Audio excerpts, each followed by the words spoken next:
Travel ব্লগলৈ সকলোকে স্বাগতম জনালোঁ আৰু মোৰ পিছফালে দেখিবলৈ পাইছে এয়া শিৱদৌল আৰু আজিৰ ভিডিঅ'টো ইয়াৰ পৰাই ষ্টাৰ্ট কৰিবলৈ লৈছোঁ।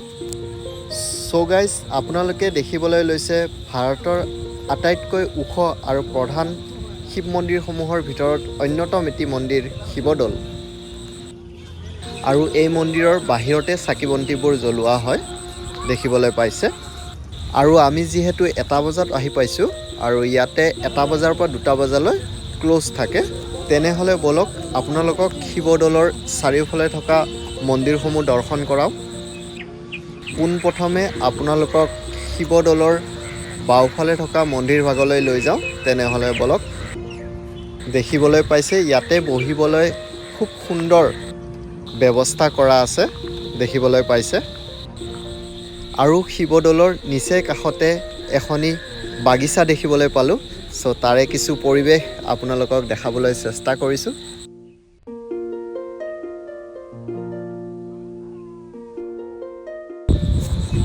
পোনপ্ৰথমে আপোনালোকক দেখুৱাবলৈ লৈছোঁ দেৱী দুৰ্গা দৌল। সো গাইজ আমাৰ পিছফালে দেখিবলৈ পাইছে শিৱদৌল আৰু শিৱদৌলৰ নিচেই কাষতে দেখিছে দেৱী দুৰ্গা দৌল। তেনেহ'লে বলক আৰু দেখাই আছোঁ। আৰু আপোনালোকে জানেনে গাইজ, শিৱদৌলৰ উচ্চতা প্ৰায় 104 ফুট।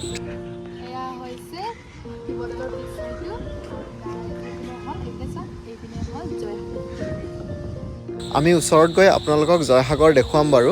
আপোনালোকে বাৰু জানেনে 1734 চনত আহোম ৰজা শিৱসিংহৰ পত্নী ৰাণী অম্বিকাই এই মন্দিৰভাগ নিৰ্মাণ কৰিছিলে আৰু এই মন্দিৰৰ শিখৰত মানে একেবাৰে ওপৰত 8 ফুট উচ্চতাৰ এটা সোণৰ কলহ অৱস্থিত হৈ আছে।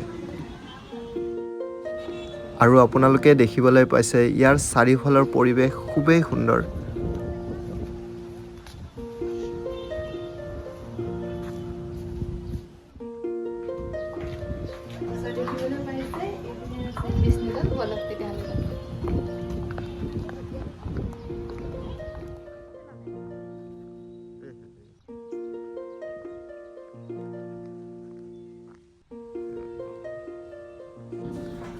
আৰু এয়া আপোনালোকে দেখিবলৈ পাইছে বিষ্ণুদৌলৰ ভিতৰৰ পৰিৱেশ।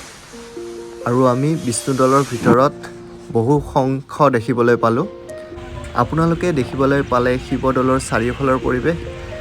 আৰু এতিয়া 2টা বাজিলগৈ। আমি শিৱদৌলৰ ভিতৰৰ ভাগলৈ গৈ আছোঁ আৰু আপোনালোকক সম্পূৰ্ণ দৃশ্য ইয়াৰ দেখাম। চ' আমাৰ লগত ভিডিঅ'ত জড়িত হৈ থাকিব। বজাই দিয়া, বজাই দিয়া, বজাই দিয়া, সেইটো বজাই দিয়া।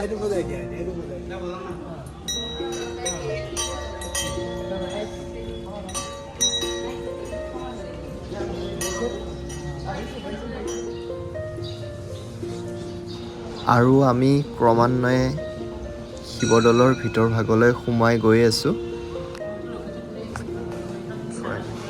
ষ্ট্ৰাকচাৰবোৰ খুবেই পুৰণা। আৰু এয়া মোৰ সন্মুখত দেখিবলৈ পাইছে শিৱদৌলৰ মেইন মন্দিৰভাগ ভিতৰৰ। বলকচোন আপোনালোকক অলপ আগবাঢ়ি গৈ দেখুৱাবলৈ চেষ্টা কৰোঁ।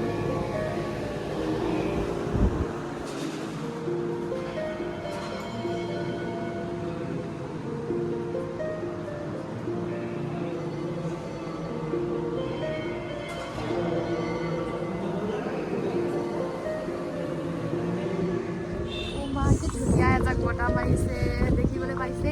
আমি জয়সাগৰ পুখুৰীৰ পৰাই খোজকাঢ়ি আছোঁ। খুবেই সুন্দৰ লাগিছে সঁচাকৈ। আৰু ইমান বহল নহয়। আৰু এইপিনে দেখাই দিয়া। আৰু আমাৰ সন্মুখতে পিছফালে দেখিবলৈ পাইছে শিৱদৌল। চাওকচোন কি সুন্দৰ পৰিৱেশ। আৰু আজি বতৰটো খুবেই ভাল।